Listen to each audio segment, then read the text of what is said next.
made a video on how 99 percentiles don't study. And this is a video on how 99 percentiles actually study for CAT. I mean, the difference a little bit.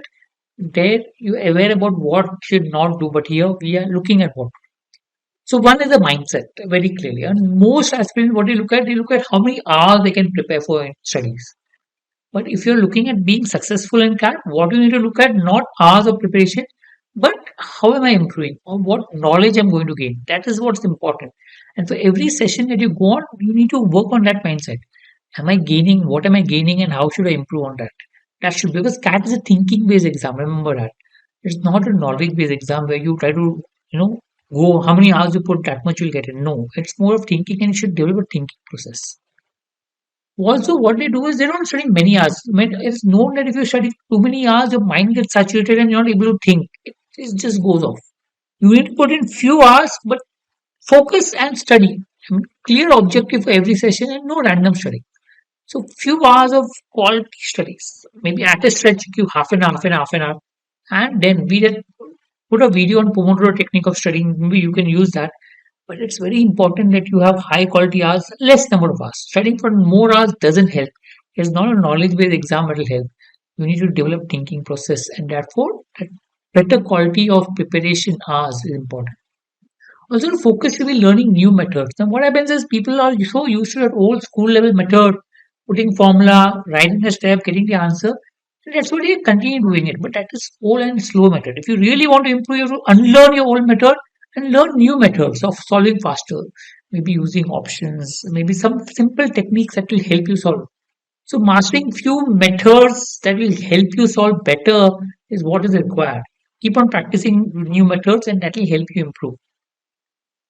Start building few strength zones. I mean, you need to be really strong in few areas. So select a topic you should be able to solve tough sums as well. I mean, that should be a strong area. For other areas which are comparatively weaker, you can be able to solve easy and medium level. If you skip tough questions from those areas, it's fine. Either they don't frequently come in the exam, even if they frequently come, you may not be, or even if they come, you may not be able to solve them. But yes, for a stronger areas, you need to have few areas which are very strong at where the weightage in the exam is more. You should be able to solve tough questions in those areas. So practice question on a selective basis. I mean, don't try and solve all questions. I mean, what people do is they try. No, you should focus on how to select the question you should solve and how to remove the questions which you don't want to solve. You should be comfortable skipping questions. I mean, remember, when I have to solve, if I come across very tough question, I skip it.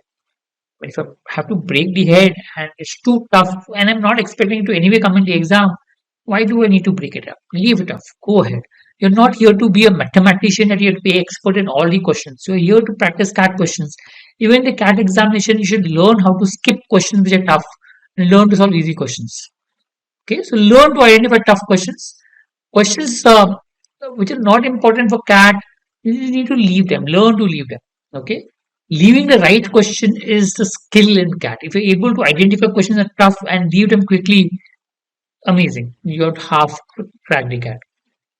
When you're analyzing tests, don't focus on percentile. Okay, I'll score 84 percentile or 70 percentile, 90 percentile.